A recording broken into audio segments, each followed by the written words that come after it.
Another returnee from the days of Medarot G on the Game Boy Advance, it is Decotom's counterpart, KWG0D Adolphin, with a kit of Stealth, Charge Blade, Hammer, Biped Legs, and the leg ability of Torturer, which buffs power for every debuff applied to the opponent. Now, unlike most other standard KWGs, which are conventional sword, hammer, and then a support-based skill, Adolphin doesn't really veer too far from that respect, but in the sense that he has a very unique kit compared to most others in his family, in the sense that his support skill isn't really one that buffs other allies on the field, but instead buffs himself, as Stealth makes him untouchable and untargetable unless he's already being targeted until his next turn. So basically, for his entire cooldown and next heat phase, he is untouchable, and I'd say near invulnerable, aside from, of course, Metaforces, which override any kind of stealth or conceal effect anyway.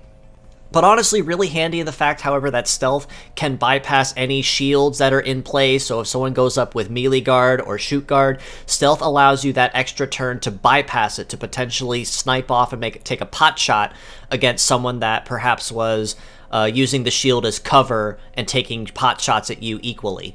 Charge Blade, again, we've seen nothing new.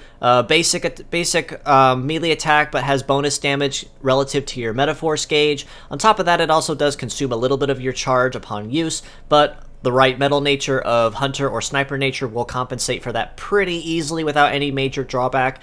Basic Hammer, nothing new. It's a simple melee attack that attacks all parts at once.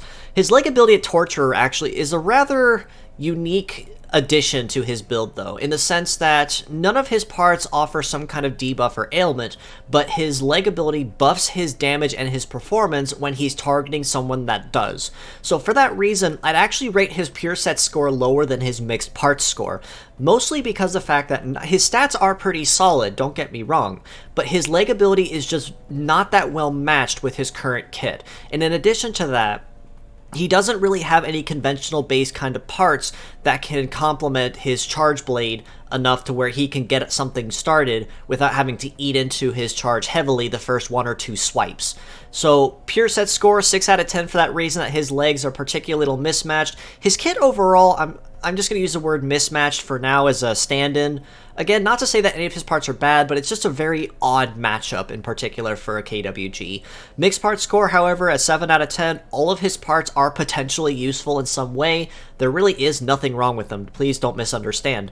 If you are going to use Adolphin as a pure set, or even any of his parts or his legs especially, please do make sure that you pair them off with an ailment fighter who can help Adolphin benefit from that leg ability to get that extra power going for him. Because with the leg ability of Torturer that buffs his power for every debuff, that means extra elements such as Flash, Virus, Bug, even paralyzed elements like Shock and Freeze. The more you can stack on an opponent, the more damage Adolphin is going to deal when he goes in to do his damage. So pairing him off with an ailment fighter is definitely going to be your #1 priority when using Adolphin, either just for his legs or even just as him as a pure set.